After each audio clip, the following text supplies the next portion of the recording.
આણંદના પેટલાદમાં ભારે વરસાદથી જળબંબાકારની પરિસ્થિતિ છે। શહેરના મુખ્ય માર્ગો પર ઘૂંટણસમા પાણી ભરાયા। ચાઇના ચોકડી, કોલેજ ચોકડી પાસેનો જે રસ્તો છે એ પાણીમાં ગરકાવ છે। આસપાસની 20 થી વધુ સોસાયટીઓમાં પણ વરસાદી પાણી ઘૂસ્યા છે। પાણીના નિકાલની વ્યવસ્થાનો અભાવ હોવાનો સ્થાનિકોએ દાવો કર્યો છે। સતત વરસી રહેલા વરસાદને કારણે જનજીવન પ્રભાવિત છે। લોકો ટ્રેક્ટરમાં અવરજવર કરવા માટે મજબૂર બન્યા છે। દ્રશ્ય તમારી ટીવી સ્ક્રીન પર પેટલાદથી સામે આવ્યા છે કે જ્યાં વરસાદી વાતાવરણ બાદ જળબંબાકારની પરિસ્થિતિ છે। લોકોના વાહન બંધ થઈ રહ્યા છે। પસાર થવું ખૂબ જ કાઠું છે અને હાલ ત્યાંથી ટ્રેક્ટરમાં પસાર થવું એકમાત્ર વિકલ્પ બચે એ પ્રકારની પરિસ્થિતિ સર્જાઈ છે। એક્સક્લુઝિવ દ્રશ્યો બીટીવી ન્યૂઝ આપને બતાવી રહ્યું છે। જ્યાં જુઓ ત્યાં માત્ર પાણીને પાણી જોવા મળી રહ્યું છે। આણંદના પેટલાદની સ્થિતિ વિકટ બની ગઈ છે કારણ કે સવારથી જ વરસાદ છે।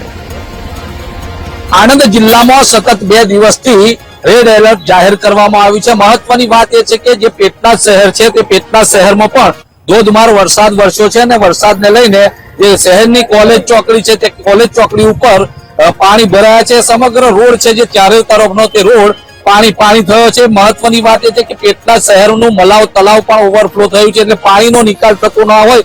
આપ દ્રશ્યો પણ જોઈ શકો છો। સીધા જે પેટલાદનો મુખ્ય પ્રવેશ માર્ગ છે તે મુખ્ય માર્ગ છે તે પાણીમાં ગરકાવ થયો છે। ત્યારે હવે જોવું એ રહ્યું કે વરસાદ વિરામ ક્યારે લે છે અને પેટલાદમાં જે નગરપાલિકા છે તે નગરપાલિકા હવે જે વરસાદી પાણીના નિકાલનો કેવી રીતે તે નિકાલ કરે છે તે જેવું રહ્યું। Ghanshyam Patel, VTV news,